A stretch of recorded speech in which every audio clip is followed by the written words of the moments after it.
Greetings, everyone.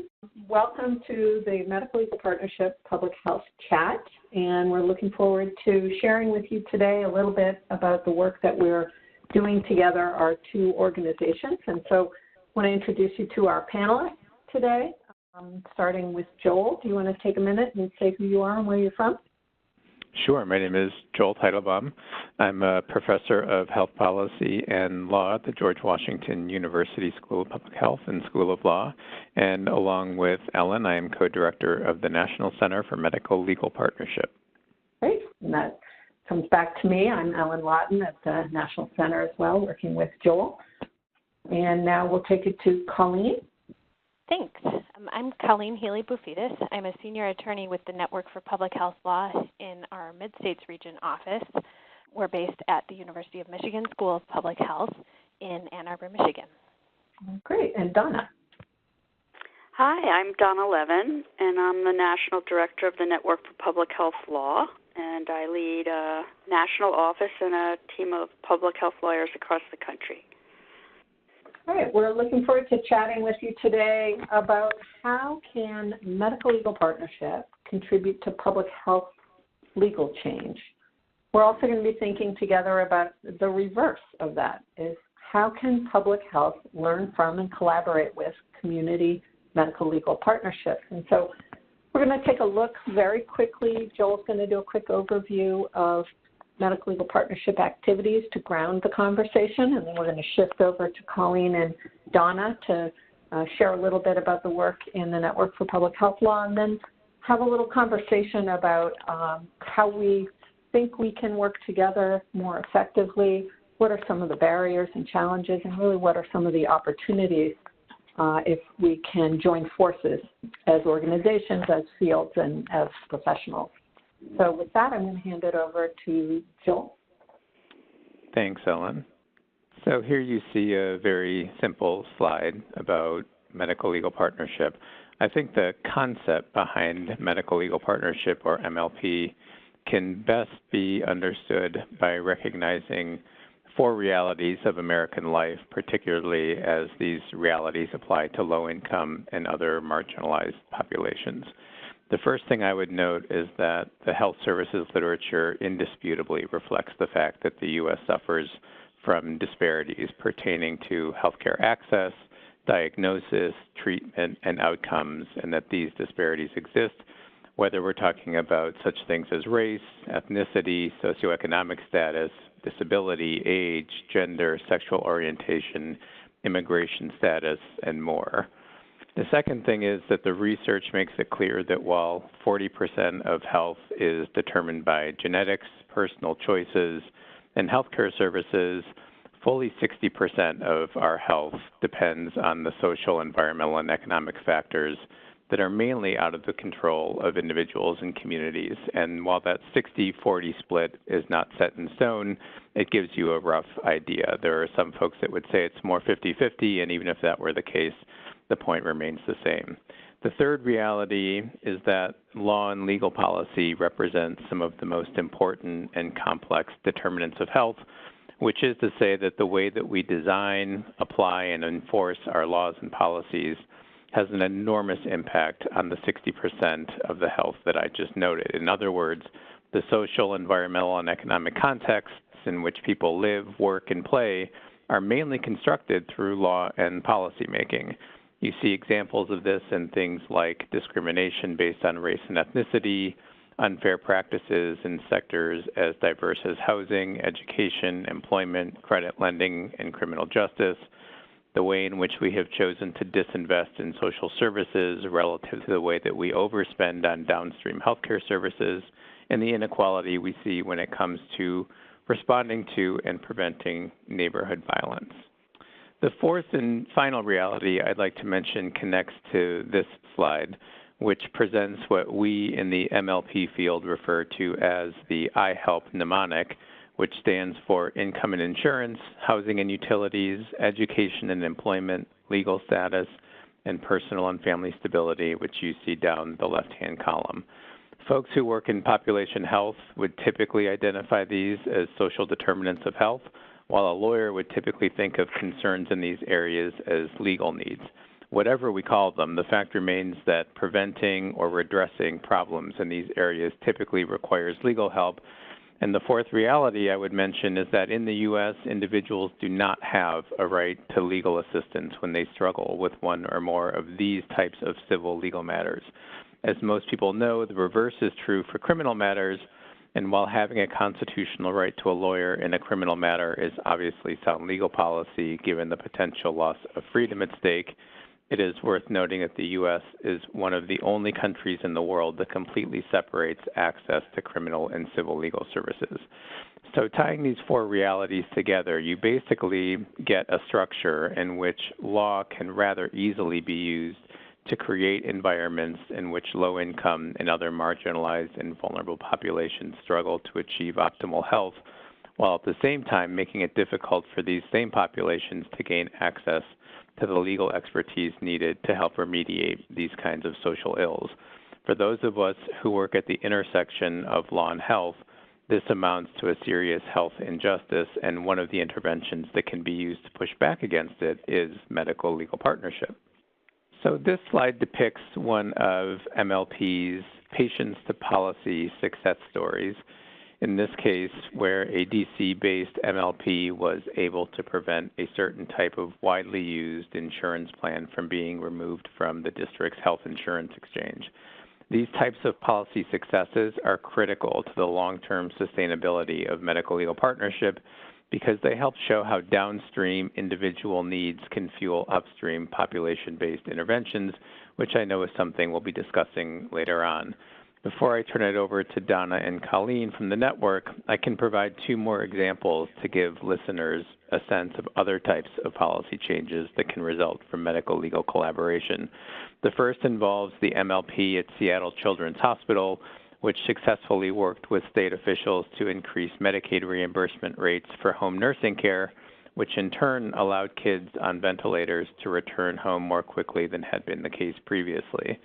The last example I'll give comes from the MLP at Cincinnati Children's Hospital, which worked with the agency that administers food benefits in the county to eliminate administrative barriers to women enrolling newborns in benefits. As a result, hundreds of newborns now get benefits months earlier than before, which results in improved child nutrition. And with that, I'll turn it over to the folks from the Network for Public Health Law. This is Colleen, and I wanted to spend a minute talking about the health impact pyramid and how that can help us to see the opportunity for collaboration between MLPs and public health by seeing where we fit along a continuum of different types of interventions. MLPs and public health practitioners clearly have shared goals in terms of creating environments conducive to health, promoting health equity, and removing causes of poor health. And we often focus our efforts at different levels of this health impact pyramid. At the top of the pyramid, we have individually focused interventions like clinical care and education and like direct legal services, where there's a high level of individual effort required, both on the part of the individual patient or client and the service provider. And in turn, there's the potential for a significant impact on the individual's health. And as you move toward the bottom of the pyramid, you have population-level interventions like changes to law and policy that improve community-level conditions and defaults and reduce poverty. These interventions often require a heavy lift in terms of effort since they involve system-level changes, but that work might be spread out across numerous institutions or stakeholders, and the impact is much broader, potentially improving health for a whole community or group. And this is where public health legal interventions tend to fall. So both of these approaches are, of course, really important and are complementary to each other since they're focused on that common goal. And by bringing MLPs and public health together, we saw an opportunity to build a bridge between these different strategies so that there's a continuum instead of a gap. We can learn from each other and refine our approaches based on information and perspectives that we may not otherwise have if we're able to bridge across these different strategies. And I'll turn it over to Donna to talk a little bit about how the Network for Public Health Law works in this area. Thanks, Colleen. The Network for Public Health Law assists public health lawyers and practitioners who are developing innovative legal solutions to public health problems. So basically working 5 regions across the country, we work as one network on the challenges to health and health equity that communities face. So you're going to hear things that resonate with MLPs, such as safe housing and access to care, the problems that stem from opioid dependence and overdose, drug-related harm, oral health care needs, emergency preparedness, if you think about resilience to emergencies, including climate change, homelessness, and then also access to data to support public health strategies and policies. So these are just examples of the broad range of public health and public health law issues that the network is addressing. And so by working with the National Center for Medical Legal Partnership and the medical legal partnerships across the country, we feel like we will be better able to target our efforts to address upstream social determinants of poor health. So if we go on to the next slide, where you'll see a graphic with better health faster for all in the middle and 5 circles surrounding it, this is about a framework that the network, along with colleagues in public health law, has developed for understanding the public health law approach to an issue. So you could start anywhere on this circle, but in most instances, we would start at the top and move clockwise. So if you look at the top, we would be asking, what is the problem? What evidence do we have? Is there a legal or policy approach or solution to this problem? So we're looking at what we know, what we want to address in this first instance. And next, we put that idea into legal form. What's the best way to use the law or policy change or administrative change to do this? When we know what we want to do and how we want to use the law to do it, we reach the third circle. Can we educate and mobilize to get the good idea into law? And how do we do that? And who do we work with? And how do we ensure adequate resources for implementation, accountability, and defense of the new law or policy when we move on to the fourth circle? And that is a consideration that you're also going to be thinking about and your first step, because when you're designing a legal solution, you want to make sure that you've built in the adequate implementation and enforcement considerations. And then finally, did it work? We can evaluate the changes that the law has been able to accomplish. What could be done better or differently? If it's a wonderful solution, can we disseminate it? Is it a best practice for others? And always along the way, the question along each step of the way is, what is the effect on health equity, and what is the community's experience and concern? And so although we call this the 5 essential public health law services, it's not clear that this is not just for lawyers. So it is clear that we are talking about cross-disciplinary work here. So as with MLPs, we would work with providers and people at public health departments and people in the public health field generally, and a transdisciplinary approach, because when you're working in public health, there is an awful lot of public health authority that stems from law and can be used to advance the public's health. And we see in each of these areas a clear ability to actually link to what MLPs could be helping inform this kind of public health framework. So from the evidence and all along the way, what makes sense for a legal solution.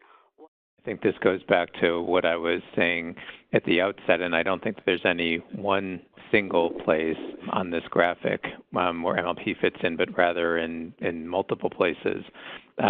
Certainly, off to the left on policy, surveillance, and evaluation, I think there is a role that is starting to be played more and more by a handful of MLPs out in the field, engaging communities and building political will, while not the bread and butter work of your typical medical legal partnership. Again, I think we are seeing movement in that direction where some of the MLPs are sort of moving more out into the community and working with communities to help them think about what would best benefit that particular community and how legal services can play a role in that. And then right above that, certainly expertise in designing legal solutions. That actually has been a fairly significant component of some medical legal partnerships over the years. You see that in the examples that I gave at the outset. There are many more examples like that where through issue spotting, through seeing multiple clients/patients with similar conditions, be it asthma triggered by a housing complex or multiple housing complexes and things like that, you really do see the medical legal partnerships being involved. And that's true for both the medical side and the legal side, being involved in designing law and policy solutions to some of the problems you're seeing on the ground. So there's no question that it would be easy, certainly in theory and oftentimes in practice, to fit the work of medical legal partnership into this framework. Great, thanks. So let's go to the next slide. And just to give you a sense of the breadth of both the network and the MLP field, you can see right across the top there, we're at actually over 330 healthcare organizations. You can see the different types in the MLP field, and then you can see the Network for Public Health Law in terms of their reach and activities. Okay, now let's head here and then really pause here for a little bit of a conversation now that we're all kind of grounded in the work of the two organizations and our goal and mission. And you can see here trying to convey, and I'll turn it over to our speakers, starting with Colleen, sort of the vision of how we can be working together to better promote public health law and policy. Colleen, any comments or reflections here you want to share? Sure. So I think that one of the really great opportunities for this collaborative work is that we can learn from each other. So public health can learn from MLPs, as Joel was just talking about the really specific ways in which the law is harming particular populations, perpetuating health inequity, or just not serving their needs. And then public health can develop responses that are really targeted to the particular problem. And kind of on the reverse side, MLPs, when they're either developing a focus area, determining which community to focus in, identifying system-level changes that, for example, a clinical provider can make internally, they can learn from the information, the data that the public health collects and is tracking and seeing increases and decreases over time, assessing community needs in a different way from a broader perspective of the entire community, the entire jurisdiction that they're serving. And so we can be helping each other to tailor our efforts to the biggest problems that need legal remedies. This sounds great. Sounds like we should be working more closely together. What gets in our way? What are the barriers to this kind of collaboration? So this is Donna. I can say most probably one of the barriers is, having a different focus, different perspectives and mindsets of the individual versus population-based is perhaps one barrier, although I think as we develop these relationships, there's just such a natural synergy that fostering these relationships and communications is going to be, very, very fruitful, I think. Resources and time to try to make these connections and work together take some feeding and care and effort. I can chip in, and some of this is echoing what Donna was just talking about. There's certainly, I think, time constraints and resource constraints. I think there's also an education component, making sure that folks who work in the MLP field understand the resources available to them from the network and vice versa, and then figuring out how, whether it's at the individual MLP level or within a particular state or within a particular region, folks across the two organizations can leverage one another's expertise and time and resources is really important. Obviously, before you can lift anything off the ground that's of the size that we're thinking, you would need to do a fair amount of educating and help people understand why it's going to be value additive to the work that they're already doing, because if it takes time and it takes resources, there's going to have to be a payoff, and that's totally understandable. We're all very familiar with the really important role that law can play in promoting population health, and we are also all very familiar with the fact that when it comes to providing civil legal remedies, the field is deeply under-resourced. And so I think any chance that these two organizations have together, and perhaps with other partners as well, to come together and work together would be really important and efficient, more efficient than trying to do the work that we're doing in individual silos. Great. Well, I'm all for that. I was struck by a comment that Colleen made when she was talking about the shared goal of health and public health.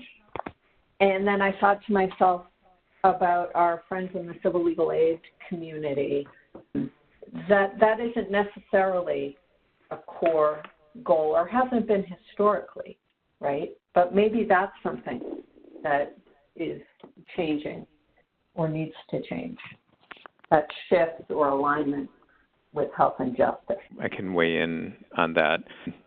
There's no question that I personally think that kind of shift, even in understanding of the work that legal aid lawyers do versus the work that MLP lawyers do, which frankly oftentimes is quite overlapping. For example, if you look at the most recent annual report from the Legal Services Corporation, which is the federally funded legal services organization that is dedicated to helping low-income and other marginalized individuals receive access to legal services for their civil legal needs, you can see that the top three areas in which they work is public benefits, education, and housing. We would all recognize those three areas as critical determinants of health, and we would say, well, that's a health issue, it's a public health issue, it's a health equity issue, whereas a legal aid lawyer who is expert in, say, housing law might simply view it as a housing issue, and the remediation is around housing, and there's no particular attention to health, which is understandable given how we all come through our legal training with different lenses and with different areas of expertise. But if we can help one another understand that so often we are helping similar populations with similar legal needs and legal issues, I think the better off we all would be, and so too would the individuals whom we're serving. Wow, that was really well said, Joel. I applaud that. That's exactly the thinking that we need. And at the network, we have two small groups going. We've got a wonderful collaboration with the national office and MLPs going, but we also have a group that we've convened of the MLPs partnering with our regions and trying to figure out that communication, that kind of efficiency, that kind of helping back and forth. And to your point, those are the issues that come up, that they are the same issues that we're working on. And we've also convened another group, Cross-Sector Attorneys for Health, and trying to bring the lens, a public health, a health lens to other sectors and vice versa. And we have one member of both groups who comes, I believe, from legal services and bringing that perspective to both groups. And I think you're right that there is more and more recognition that those issues are converging in terms of what they mean for health, and that we as attorneys have an obligation to educate each other and then to bring these different perspectives to each other, the work we do, and ultimately to the people we are trying to assist and towards moving towards health equity. Great. Thanks for those reflections. We're coming up on time, so I'm mindful of that, but I just wanted to put out a couple of additional questions. In terms of your audiences that you're working with directly, you've referenced them a little bit, but maybe you could be a little more specific, because I think there's an overlap in audiences, but there's also some unique features. So our audiences are primarily local, rural, tribal, and state public health agencies, the lawyers who work in those agencies or provide legal services for those agencies, and also the practitioners in those agencies and their associations. So we get a lot of questions from those individuals. We also have an audience that includes researchers and those who may be working in academic centers and are also part of the effort to disseminate knowledge and do the research that, for example, foundations can use to know what they should be supporting, kind of work and assistance they should be supporting. We also work with nonprofit agencies in the field and get questions from them. So those are our primary audiences, and there, as you know, in public health law, there's just a wide range of public health issues.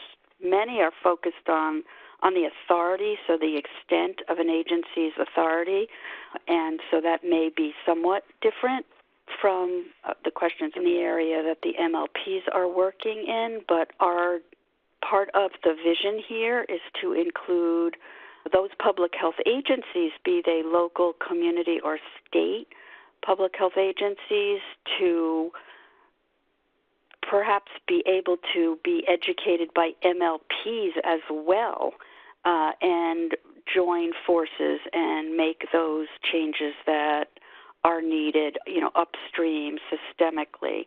So that is one of the things we'd like to keep in mind during this collaboration. Great. We want to acknowledge Robert Wood Johnson Foundation, who has been really visionary and generous in their support of advancing practice and understanding of law and health, and support both the National Center for Medical Legal Partnership and the Network for Public Health Law, and therefore our work together.